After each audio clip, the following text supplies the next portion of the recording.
Kalau kalian hidup di zaman sebelum abad ke-20, kalian bakal banyak menemukan kasus kematian yang diakibatkan oleh luka kecil. Ya, luka kecil akibat sayatan pisau di jari bisa mengantarkan kamu ke ruang jenazah akibat infeksi bakteri dan virus. Waktu itu, tenaga medis dan dokter hanya bisa menatap tanpa daya. Mereka berharap keajaiban. Tapi justru keajaiban itu muncul dari seorang pria yang ceroboh dan cawan Petri yang terlupakan. Inilah kisah tentang Alexander Fleming dan jamur yang menyelamatkan umat manusia.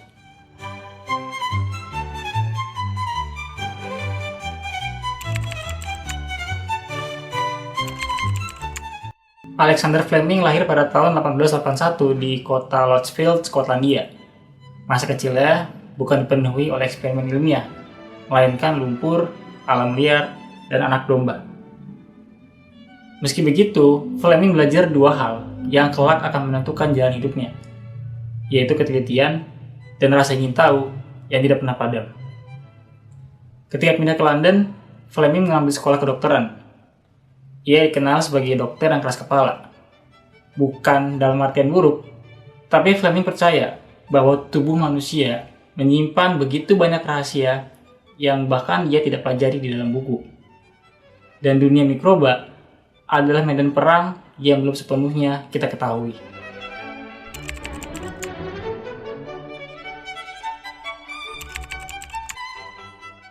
Tahun 1928, Fleming bekerja di Rumah Sakit Santa Maria di kota London. Laboratoriumnya berantakan. Cawan Petri berserakan, catatan menumpuk, dan ia seringkali meninggalkan eksperimennya begitu saja. Waktu itu, Fleming sedang meneliti bakteri Staphylococcus aureus, bakteri penyebab infeksi kulit. Hari demi hari, waktu demi waktu, eksperimennya selalu gagal. Frustasi, akhirnya Fleming meninggalkan pekerjaan tersebut dan pergi berlibur musim panas di kota Suffolk.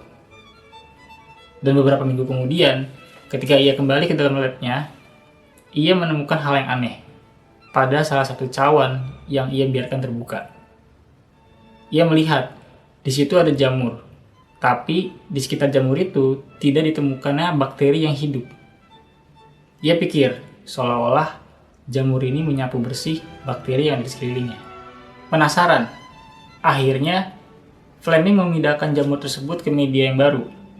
Ia menguji berkali-kali, dan hasilnya, jamur itu melepaskan zat yang dapat membunuh bakteri, tapi tidak merusak jaringan manusia.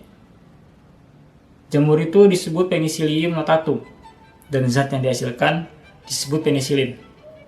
Sebuah kebetulan yang akan mengguncang dunia.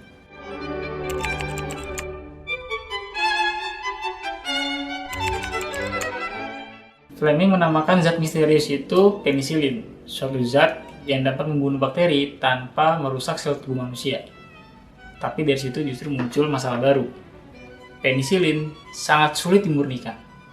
Ia mudah rusak, tidak stabil, dan sangat sulit untuk diproduksi.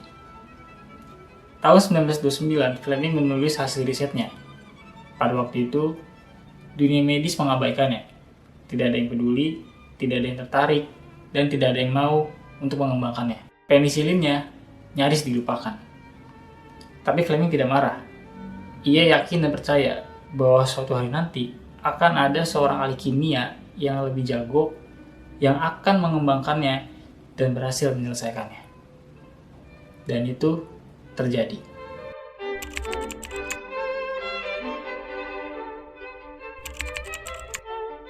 Tahun 1941, saat dunia sedang porak-poranda akibat Perang Dunia Kedua.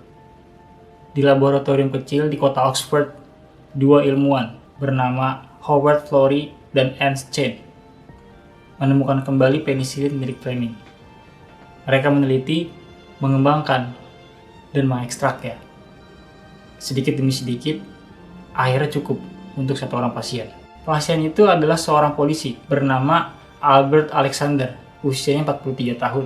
Luka kecil akibat duri mawar di pipinya membuat pipinya rusak, bengkak, dan infeksi sampai ke paru-paru. Tubuhnya sekarat. Pada 12 Februari 1941, untuk pertama kalinya, penisilin disuntik ke dalam tubuh manusia. Sesaat dunia berhenti. Demamnya turun, matanya yang bengkak, bisa kembali melihat. Alexander mulai membaik. Tapi ada satu hal yang lebih bahaya daripada infeksinya sendiri, yaitu mereka kehabisan penisilin. Penisilin sangat sulit diekstrak, sangat sulit diproduksi. Bahkan para ilmuwan waktu itu melakukan hal gila di luar nalar kita. Mereka mengekstrak penisilin dari urin Alexander. Tapi itu tetap tidak cukup. Pada hari kelima, persediaan benar-benar habis. Infeksi kembali menyerang lebih cepat daripada produksi penisilin itu sendiri. Kondisinya Alexander terus menurun. Dan dalam beberapa minggu kemudian, Alexander Albert meninggal dunia. Dari situ dunia sadar, jika satu penisilin saja bisa dapat menyembuhkan seorang pria. Bayangkan, apa yang bisa kita lakukan dengan banyak penisilin. Tidak lama setelah kejadian itu, akhirnya pemerintah kota Inggris dan Amerika mulai mendanai untuk produksi penisilin secara besar-besaran. Penisilin terlahir kembali, bukan dari kemenangan, tapi justru dari kehilangan yang menyakitkan.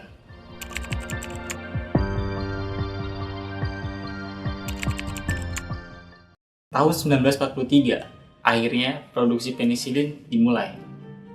Penisilin dikirim ke berbagai medan perang, seperti di Afrika Utara, Eropa, bahkan sampai ke Pasifik. Dan untuk pertama kalinya dalam sejarah, tentara-tentara yang terkena luka tembak, luka tusuk, luka bakar, pneumonia, mereka memiliki kesempatan besar untuk hidup lebih lama. Penisilin menyelamatkan ratusan ribu nyawa selama Perang Dunia Kedua. Dan setelah perang itu berakhir, penisilin mulai digunakan secara luas di berbagai rumah sakit di seluruh dunia. Ini bukan penemuan kecil, tapi ini adalah revolusi. Alexander Fleming mendapatkan penghargaan Nobel Prize Fisiologi atau kedokteran pada tahun 1945. Dia berbagi penghargaan itu dengan Howard Walter Florey dan Ernst Boris Chain atas penemuan penisilin. Dalam pidato Nobelnya, Fleming berkata, "Jika kita menggunakan penisilin secara berlebihan, kelak suatu saat bakteri akan menertawakan kita." Dan sekarang, kata-kata itu menjadi kenyataan. Penggunaan antibiotik secara berlebihan dapat membuat bakteri menjadi berevolusi. Mereka tahan dan kuat terhadap jenis obat apapun. Dunia kembali bertemu musuh lama. Bakteri telah belajar dari apa yang telah kita lakukan. Kini para ilmuwan terus mencari antibiotik generasi terbaru. Para ilmuwan mencari antibiotik sampai ke laut dalam, di tanah, di tumbuhan, di hewan, bahkan mereka membuat antibiotik dari DNA sintetis.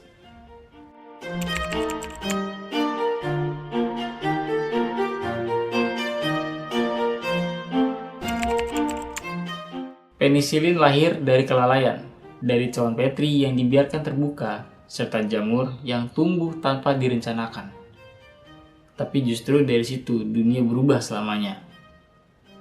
Hal ini mengingatkan kita, terkadang penemuan besar tidak selalu muncul dari suatu rencana yang besar, tapi kadang muncul dari momen hal-hal yang tidak disengaja, yang menunggu seseorang cukup peka untuk melihatnya. Terima kasih telah menonton video ini. Sampai jumpa.